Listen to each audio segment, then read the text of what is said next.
So 4.5, properties of trig functions. To be successful in the study of calculus, it's important to know some of the basic properties that occur with the 6 trig functions. And so it talks about here the ratios with the unit circle. It says in the sketch at the left, theta is in standard position, and P with the ordered pair x, y is a point on the unit circle that corresponds to theta. Complete the following in terms of x and y. So what they're saying here is because the unit circle, remember its radius is 1, therefore we can write all 6 trig functions only in terms of x and y. But it doesn't matter what our radius is, even if it's 1, if we continue with the x over r, y over x, all of those, then even if our radius is 1, we can still solve it. So I'm just going to do the ratios in general. And so remember, we know that sine is y over r, cosine is x over r, tangent is y over x, cotangent is x over y, secant is r over x, and cosecant is r over y. Now, when we look at the domain and range of the trig functions, so we're not going to use this too awful much on today's lesson, but we're going to go ahead and go over it anyways, and then we'll really talk about it more when we look at the graphs of them. So remember, sine, we had just said, is y over r, okay? And so when we have a fraction, the only way something can be undefined is if we have 0 on bottom. Well, remember, r stands for your radius, and our radius can never be 0 then. So therefore, for sine, there is nowhere that's undefined. Well, if there's nowhere undefined, then that means my my domain is all real numbers, so negative infinity to infinity. Now my range for sine, we'll talk more about later how, but it's going to be from -1 to +1 inclusive. And so if we looked at a graph of sine, we would see it looks like a sound wave. And it just keeps going and going and going, okay? So what it is because it keeps going to the left and right, my domain is negative infinity to infinity. And then my range, the highest it will go up is 1, and the lowest it'll come down is to the -1. Now that's for the parent function of sine. So cosine, remember cosine is x over r. Again, the only way we have something undefined is if our denominator is 0. Well, r stands for radius, and our radius can never be 0, so there's nowhere that it's undefined. Since it can't be undefined, our domain is negative infinity to infinity. And just like sine, its range is going to go from -1 to 1. The graph of cosine is actually going to look just like the graph of sine. The only difference is it's been moved to the side a little bit. So the general shape is the same exact thing as what I drew up there for sine. All right, so let's see. Let's skip over to cosecant. Let's go ahead and do tangent. So remember, tangent is y over x. Now, the only way that can have something undefined, though, from 0 to 2 pi, is if my x is 0. But wait, when we're on our unit circle here, just think about it, we do have places where x is 0. X is 0 up here and down here. So we're going to be undefined, where theta, because that's the angle, is equal to pi over 2 and 3 pi over 2. So that means my domain cannot be negative infinity to infinity. So what it is actually going to be undefined on all the odd multiples of pi over 2. So 1 pi over 2, 3 pi over 2, 5 pi over 2, 7 pi over 2. All of those, it's going to be undefined. So what we're going to do is we're going to say that our theta cannot equal pi over 2, because it's a smaller one that we have listed here. And notice, how far is it between pi over 2 and 3 pi over 2? Well, it's 180 degrees apart, so it's pi apart.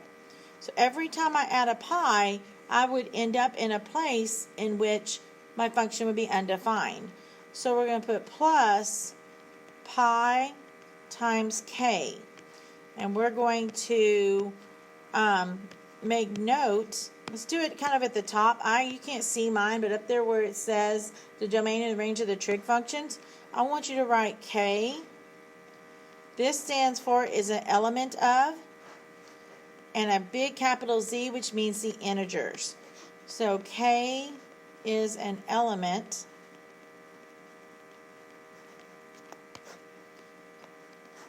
of the integers. So remember, integers are those positive and negative counting numbers, okay? So -1, -2, -3, -4, +1, or 0, +1, +2, +3, +4. All right, no fractions, no decimals. And so if I added, go back to my little picture here. Let me erase a piece of it.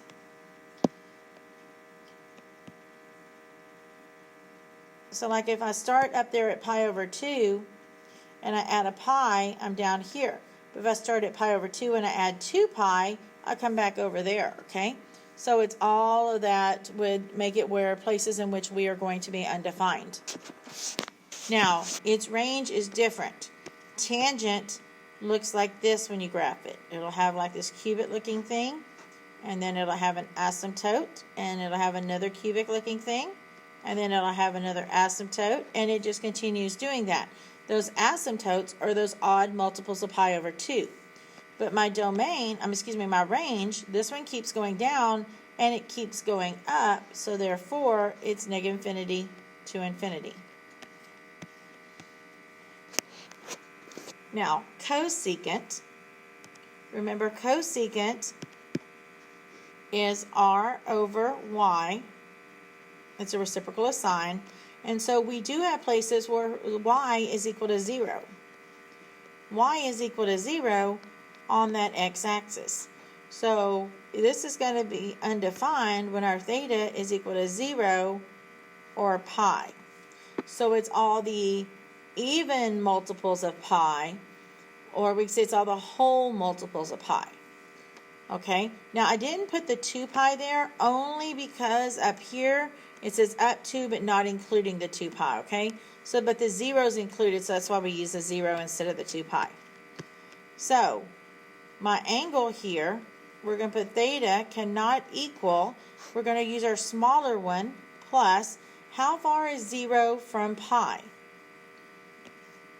Well, if you look over here, 0 to pi on our graph that I drew, that's a whole pi. So again, it's going to be 0 plus that pi k, where k is an element of our integers. But 0 plus pi k, that means our theta just cannot equal all the whole multiples of pi, okay? So pi k, k is an element of the integers. Now, cosecant is the reciprocal of sine. Remember, reciprocal means we flip the fraction. Well, it's going to be kind of the same idea, but we're going to flip the little parabolas. So what it is, if you look up there at that graph that I drew up there by sine, we've got this thing that goes through the middle of it that's called the axis of the wave, okay? It's the middle point of our graph. And so what we're going to do is each of these little parabolas here that are formed by it are going to literally become reciprocals. They're going to flip over. So when we go to graph this, this is my line in the middle there. That little first parabola point right there is here, but it's going to flip and it's going to go up. Now right there in the middle where it crosses 0, that's where we're going to have that asymptote. Then we have this little bottom point down here. So I still have that bottom point, but it's going to flip as well. And then in between them, somewhere there it has to cross 0, so we're going to draw an asymptote. And then the same thing for that next piece there. We got a little point up at the top. So I know I'm running into my other graph there. I apologize. And it would just keep repeating its pattern. It's going to be going up, going down, going up, going down with asymptotes in between each. All right, so, but the big thing here too is notice we've got this area right here in between them that there's nothing. Well, those little points that I put up there on that sine curve are at the -1 and at the +1. So for this, our domain then, our range is going to be from -infinity. It's going to come up to -1 and include it.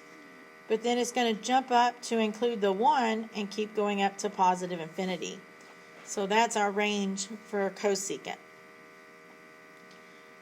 Now, just like sine and cosine look very similar, so does secant and cosecant, okay? Secant looks just like cosecant, except it's being shifted to the left or right. So, just remember, though, that secant is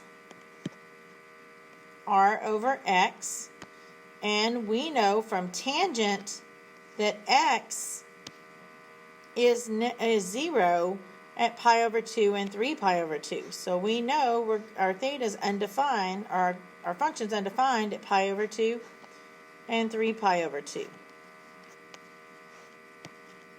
So my domain is going to be the same as what we had for tangent, except, no, it's going to be the same, I'm sorry. So theta cannot equal, it's going to be that pi over 2 plus, and from pi over 2 to 3 pi over 2 is still pi, so pi k, where k is an element of the integers.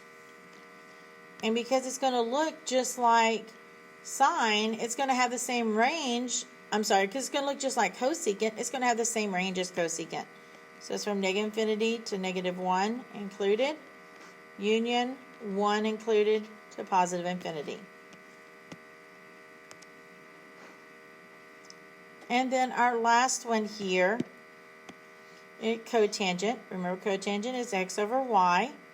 We know from cosecant that y is going to be 0 at 0 and pi.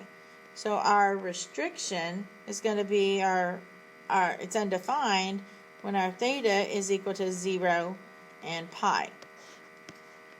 So my domain is going to be all of the angles except when theta is equal to 0 plus that pi k, which we just said was pi k. Remember, k is an element of the integers. Now, cotangent is a reciprocal of tangent. So it's literally going to look like tangent flipped over and shifted. So cotangent looks like this, with an asymptote, and then again with another asymptote, and it just keeps repeating itself, okay? So its range is still negative infinity to infinity, because it's still going to be going up and down. And I should have put arrows on those.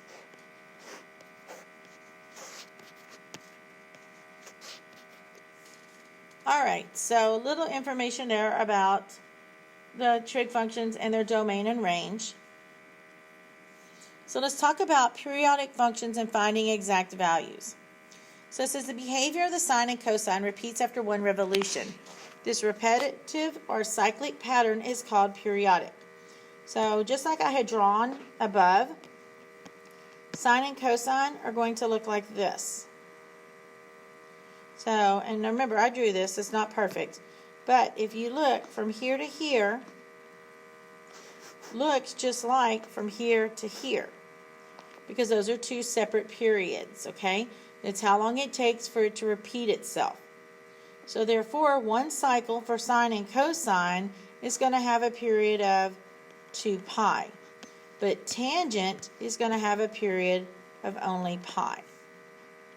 All right, now it doesn't talk about the reciprocal functions, but their periods are the same as their reciprocals. So secant and cosecant has a period of 2 pi, and cotangent will have a period of pi as well.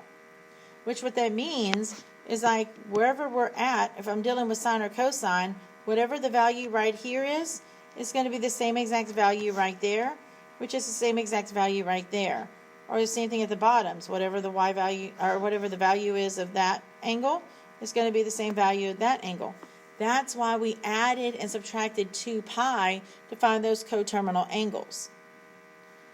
Now tangent, though, tangent only has a period of pi, and that's because, remember when we talked about where the trig functions were positive?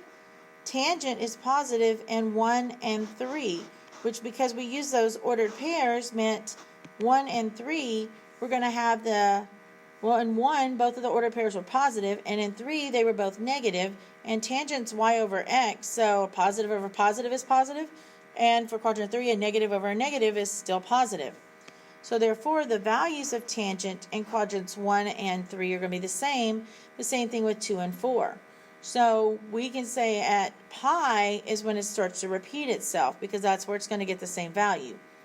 Now, that does mean that when we did those coterminal angles, instead of adding and subtracting 2 pi, if it was tangent or cotangent, we really could have added or subtracted pi. But the thing is, it would have taken us longer to get to a positive, or it would have taken us longer to get to an angle that was between 0 and 2 pi. So we went ahead and still used 2 pi to help us. All right, so example 2 says evaluate without a calculator by using the period of the function and the values on the unit. So basically it's telling us the same thing as using the coterminal angles. So notice on A our angle's too big. So my theta on A is 23 pi over 3. So what we're going to do is we are going to find a coterminal angle to 23 pi over 2. So we're going to subtract 2 pi. Now, if I put 23 over 3 in my calculator, it's going to give me a decimal. So what I'm going to do is I'm still going to use my calculator to help me, but I'm not going to write down the number that I get. As I'm going through the notes here, I'll tell you what number I'm getting, but I'm not going to write it down because then I'd have to round. So for my calculator, remember, don't put pi in it. So I get 23 over 3, which is 7.6666 repeated, and I'm going to subtract the 2 as a representative of the 2 pi, and that tells me I get 5.66666 repeated. That's still too big. I need between 0 and 2. So I'm going to subtract another full circle. So I'm going to subtract 2 on my calculator. And now I've got 3.66666. That's still not between 0 and 2. So I'm going to subtract another full circle. And I've got 1.66666. That is between 0 and 2. So I need to see what it is as a fraction. And it gives me that it's 5/3. So that means that 23 pi over 3 is coterminal to 5 pi over 3. So sine of 23 pi over 3 is the same exact value as sine of 5 pi over 3. Well, 5 pi over 3 has an ordered pair.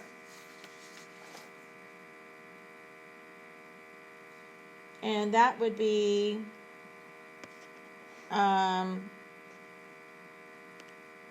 okay, so the ordered pair there for 5 pi over 3, sorry, somebody had walked in here, so I had to stop for a second, is going to be the 1/2 and the negative square root of 3 over 2. And because it's on my unit circle, remember, r is 1. We know sine is y over r. The 5 pi over 3 tells me which ordered pair to use. So I know that y is the negative square root of 3 over 2 over r is 1. So we end up with the negative square root of 3 over 2 as our answer. Now for B says we're going to take cosine of 17 pi over 4. Well, 17 over 4 is an exact decimal, so I'm going to write that down. It's 4.25. So my angle is like 4.25 pi. So I'm going to subtract 2 pi. So 4.25 minus 2 is 2.25 pi. Still too big, so subtract another 2 pi. And so I got 0.25 pi. Remember, 0.25 is 1/4, so we got 1 pi over 4. So cosine of 17 pi over 4 is going to be exactly the same value as cosine of pi over 4.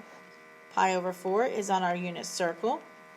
It has this as an ordered pair, because it's on the unit circle. Remember, the radius is 1. Cosine is x over r.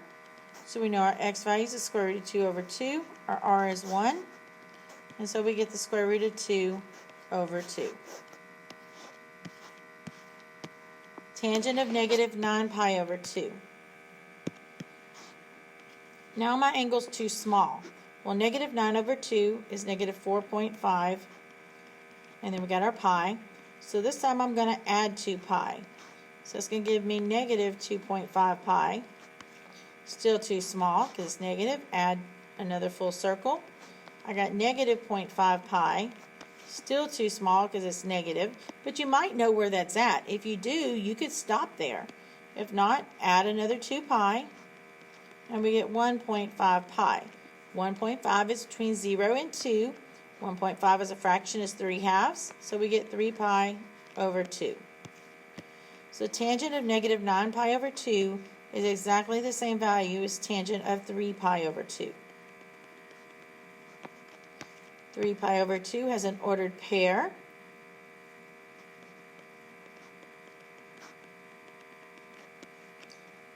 Remember, tangent is y over x. My y is negative 1. My x is 0. Therefore, tangent is undefined. And then our last one here, we have negative 29 pi over 6.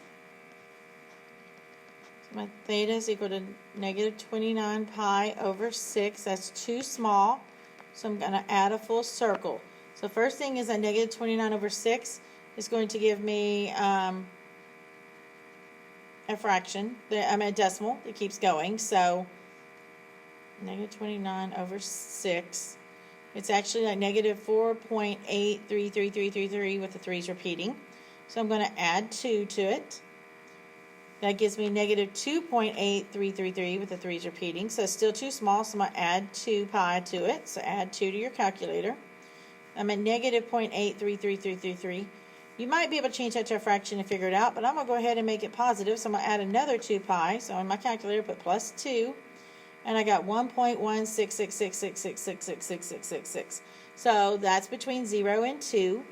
So I'm going to hit math, enter, enter here.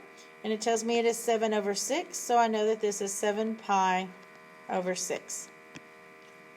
And so sine of negative 29 pi over 6 is going to be the exact same value as sine of 7 pi over 6. 7 pi over 6 is on my unit circle. It has an ordered pair of the negative square root of 3 over 2, comma 1/2. Negative 1/2, excuse me. With r equal to 1. Remember, sine is y over r. So I got negative 1/2 over 1, which is negative 1/2.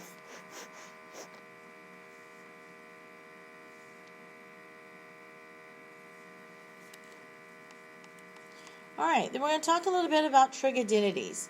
So, what do we know about cosecant? Cosecant is the reciprocal of sine.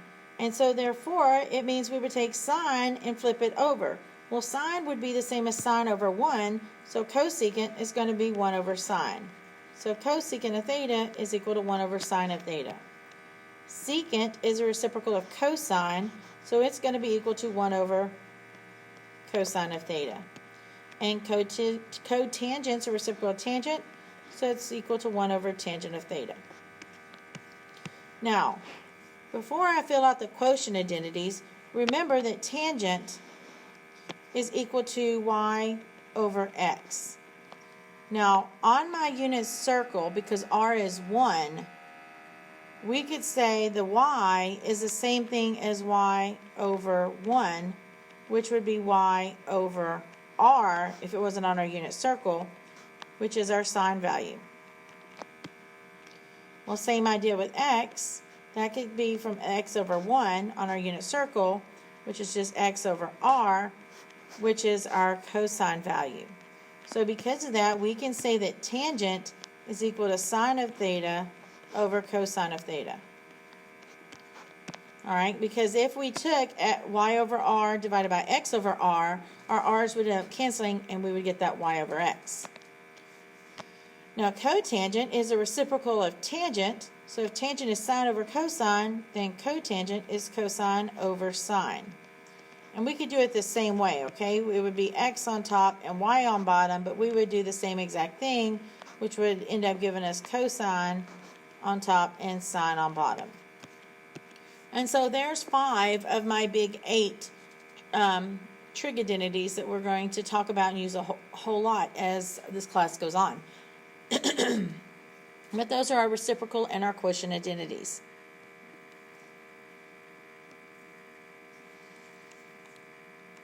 All right, so finding the exact values given a terminal point says when given the terminal point of an angle rotated on a coordinate plane, you should create a right triangle by dropping a perpendicular line back to the x-axis and using the Pythagorean theorem to find the hypotenuse. So we kind of looked at this in 4.4 on the assignment there, because if I have this point here. It might not be on my unit circle, but it's going to lie on some circle, okay? And so when you have an ordered pair, it gives you an x and a y. So to find the trig functions, remember you need an x, a y, and an r. So all you would have to do is go find r. Well, they're saying if you took and you dropped this back down here, that this would be your x, this would be your y, and you can find r using Pythagorean theorem. Well, that's the same thing as what we said the other day when we said the equation for a circle is x squared plus y squared equals r squared. And so therefore, if you know x and y, you can plug in to solve r. Or if you know any two of them, you could plug in to solve the third one. So let's look at example 3. It says find the exact value of the 6 trig functions of theta if negative 2, 5 is on the terminal side. So we know this is an ordered pair, so that's my x and y. So we know that x is negative 2. We know y is 5, but we need to find r. So I'm going to use the fact that x squared plus y squared equals r squared. I'm going to plug in my x and y, so negative 2 squared plus 5 squared equals r squared. So 4 plus 25 equals r squared, which means our r squared is equal to 29. Take the square root, and so we get r is equal to plus or minus, and 29 is prime, so we're just going to leave it as a square root of 29. Now, you have to think, is my r going to be positive or is it going to be negative? Well, if it was x and y, we would have to think about what quadrant we're in, and we'll talk about that later. But right now we're just dealing with r. R stands for the radius, so r, remember, is always positive. So we know our r is the square root of 29. And now that we know that, we can go find all of our trig functions. Because remember, we know that sine is y over r. So our sine is going to be 5 over the square root of 29. Get the radical off the bottom. And so we get 5 square root of 29 over 29. Cosine, remember, is x over r. So our x is negative 2 over our r is the square root of 29. Same thing, get that radical off the bottom. So we get negative 2 square roots of 29 over 29. And then tangent, remember, is y over x. Y is 5, x is negative 2, so it's just negative 5 halves. Then we still have our reciprocal functions. Sine's reciprocal, remember, is cosecant. So cosecant is r over y. Because I had to do work for sine, I'm not going to use the fact that it's a reciprocal. I'm just going to plug it in. So I know r is the square root of 29. I know y is 5, so I get the square root of 29 over 5. Cosine's reciprocal is secant. So secant is r over x. We know r is the square root of 29. X is negative 2, so we get the negative square root of 29 over 2. And then tangent's reciprocal is cotangent. So cotangent is x over y. Now, I could use the reciprocal of tangent. If tangent was 5 over negative 2, then cotangent is going to be negative 2 over 5. Or if I just did x over y, I'd have got the same exact answer. And so there are my other 6 trig functions at that point, at that angle. All right, so using the fundamental identities here. It says given that sine of theta is equal to 2 square roots of 13 over 13 and cosine of theta is equal to 3 square roots of 13 over 13, find the exact values of the 4 remaining trig functions of theta using identities. All right, well, remember we had said, well, first we know that sine is equal to 2 square root of 13 over 13. Now, first let me tell you, it doesn't matter which of the 4 we find first, okay? We can find all 4 using just sine and cosine, knowing our identities that we talked about above. Since they gave me sine first, I'm going to go ahead and find its reciprocal cosecant. So I know that cosecant of theta, remember, is 1 over sine of theta. That means it's a reciprocal, so I'm just going to flip it. So it's 13 over 2 square roots of 13. Well, we got to get that square root of 13 off the bottom, so we're going to multiply top and bottom by it. And so we end up with 13 square root of 13 over 2 times, because the 2 is still there, square root of 13 times itself is 13. Now I do have 13 on top and bottom, so I can cancel them, and so I get the square root of 13 over 2. If you did notice that, you'd have multiplied it, got 13 square roots of 13 over 26, and 13 over 26 would have reduced. Alright, then they gave us cosine, so I'm going to go ahead and do its reciprocal secant. So secant of theta, remember, is 1 over cosine of theta, which means we're going to flip that, so we get 13 over 3 square roots of 13. We're going to rationalize it just like we did the one above. And so I've got 13 square root of 13 over 3 times 13. The 13's cancel on the outside of the radicals, so we get the square root of 13 over 3.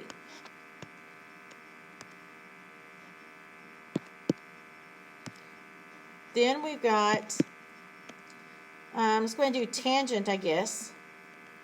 Now remember, tangent in terms of sine and cosine is sine of theta over cosine of theta.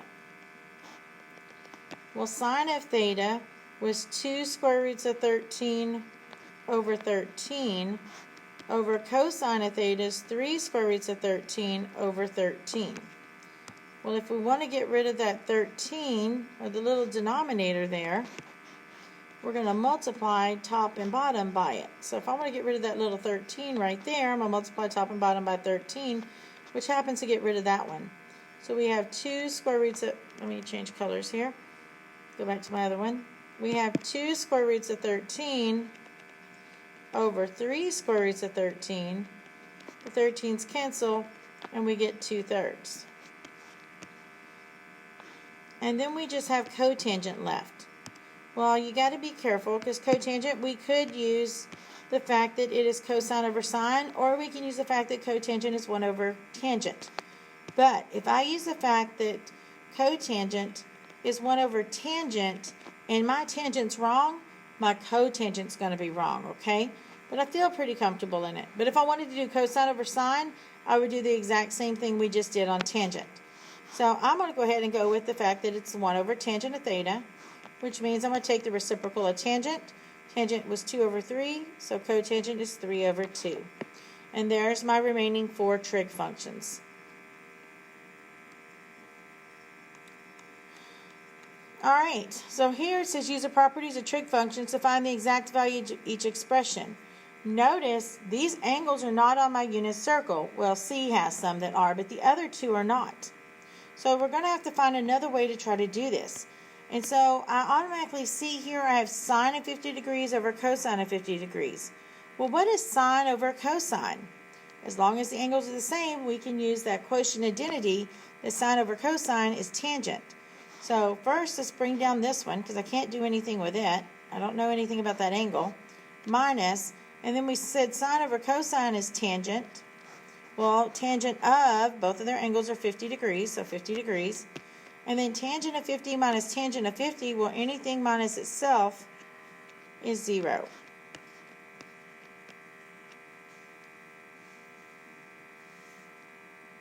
Well, 5b, something I notice here is they're not the same angle, so that kind of throws up a red flag for me.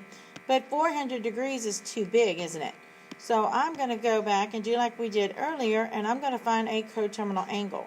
It's too big, so we're going to subtract the full circle. We're in degrees, so just subtract 360 degrees, which gives us 40 degrees. So we know that cosine of 400 degrees is the same as cosine of 40 degrees.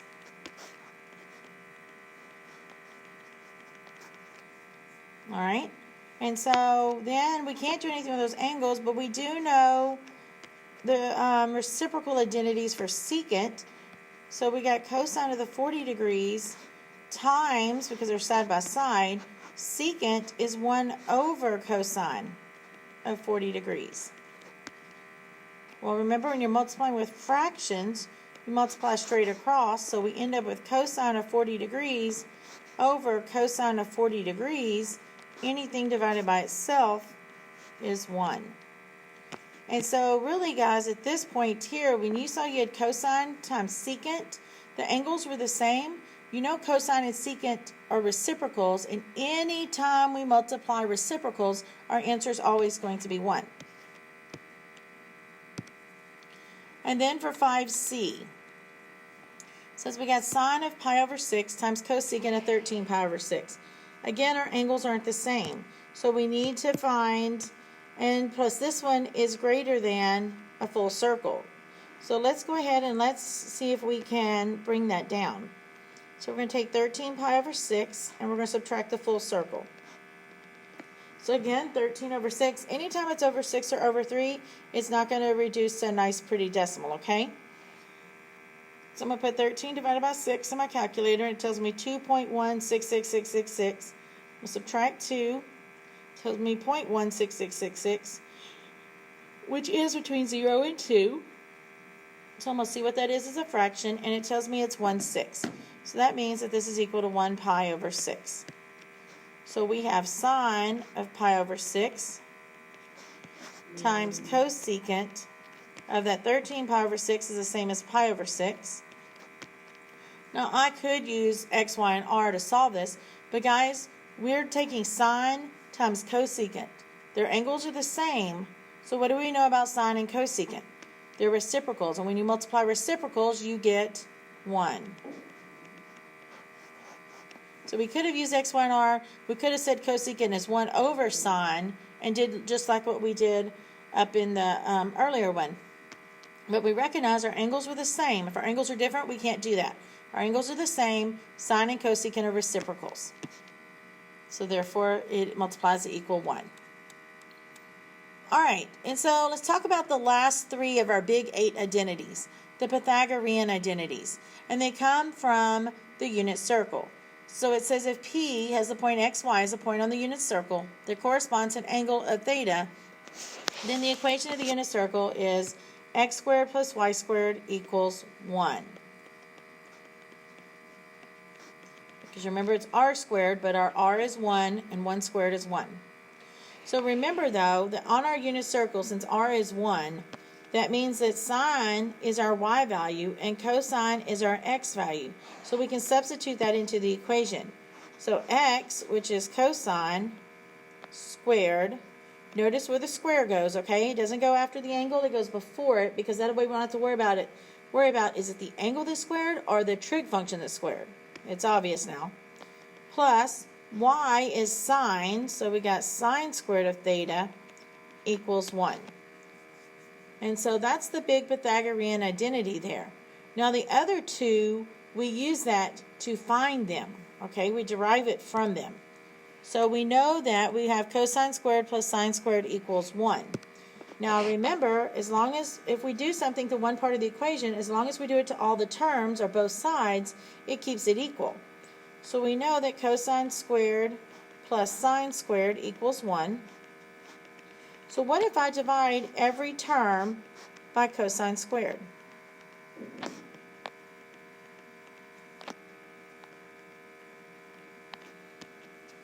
Well, all of the identities we talked about until we hit the Pythagorean identities, it doesn't matter if it's sine of theta, if it's cosecant of theta, that's 1 over sine of theta. But if it's cosecant squared of theta, that's 1 over sine squared of theta, okay? And the same thing with like the fact that tangent is equal to sine over cosine, then tangent squared would be equal to sine squared over cosine squared, okay? Those are really the only ones that we can apply that to. Like we can't do the opposite with that Pythagorean identity from above here. We can't say that cosine plus sine equals 1. It's not allowed because of the plus sign. All right, but just remember that the squares are the same using those first 5 that we learned. All right, well, first thing here is we have cosine squared divided by cosine squared. Anything divided by itself is 1. Plus, then here we have sine squared over cosine squared. Well, we know sine over cosine is tangent, so sine squared over cosine squared is going to be tangent squared. Equals. And then 1 over cosine squared, Well, the reciprocal of cosine is secant, so this is going to equal secant squared. And so we've come up with another Pythagorean identity here that's 1 plus tangent squared is equal to secant squared. All right, let's take the original one again, the cosine squared plus sine squared of theta equals 1. And let's this time divide everything by sine squared. Because remember, as long as you do it to all, it's still equal. We're not changing the value, we're just changing the way it's written. So when we do this, we get cosine squared divided by sine squared. Remember, cosine divided by sine was cotangent, so cosine squared divided by sine squared is going to give us cotangent squared of theta. Plus, sine squared divided by itself is 1 equals, and 1 over sine squared, well, 1 over sine is cosecant, so 1 over sine squared is going to be cosecant squared. And so that's the last of our Pythagorean identities, which is also the last of our big 8 identities. All right, and let's look at our last example here, okay? It says, given that tangent, and guys, I want you to ignore the drawing, okay? Because they give us something similar to this on the assignment and everything, but they don't give us a drawing.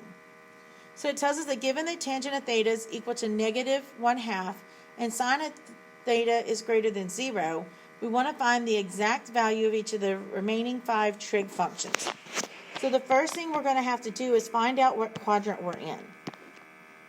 So determine the quadrant.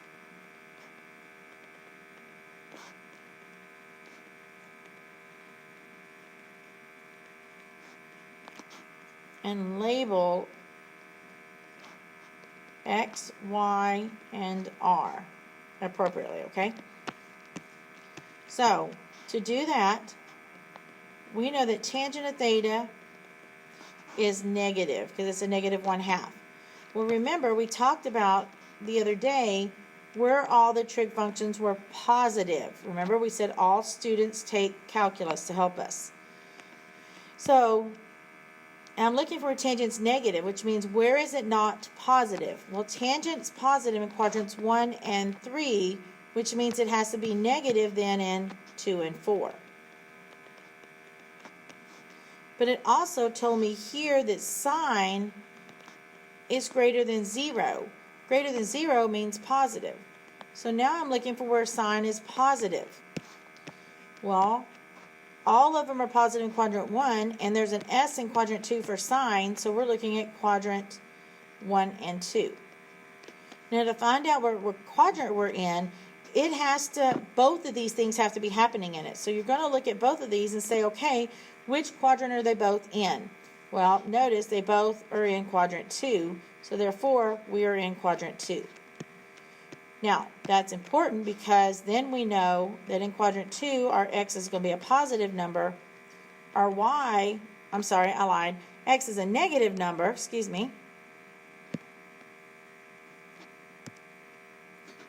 Y is a positive number, and remember R is always a positive number. So, then, step 2, we're going to find X, Y, and R. Well, we know it told us that tangent was equal to negative 1/2. Well, remember, tangent is y over r. So it's y over x. So y goes to the 1, and we know it's a positive 1.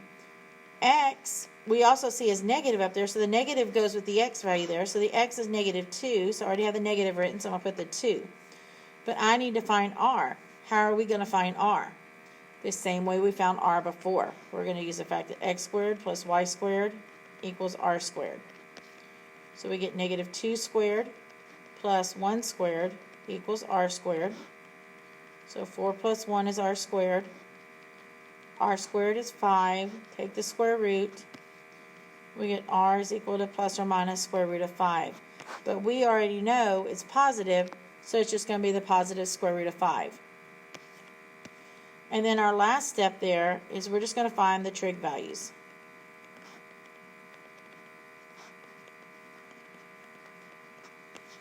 Alright, So we get step 1, we get step 2, and then step 3.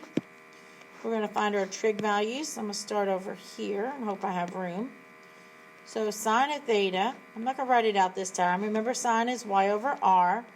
So it's 1 over the square root of 5. You got to get that radical off bottom. And so we end up with the square root of 5 over 5. Cosine, remember, is x over r. So it's negative 2 over the square root of 5. Got to get the radical off bottom, so we end up with negative 2 square roots of 5 over 5. Tangent, remember, is y over x. So it's 1 over negative 2. Sine's reciprocal cosecant. Cosecant is r over y. R is the square root of 5.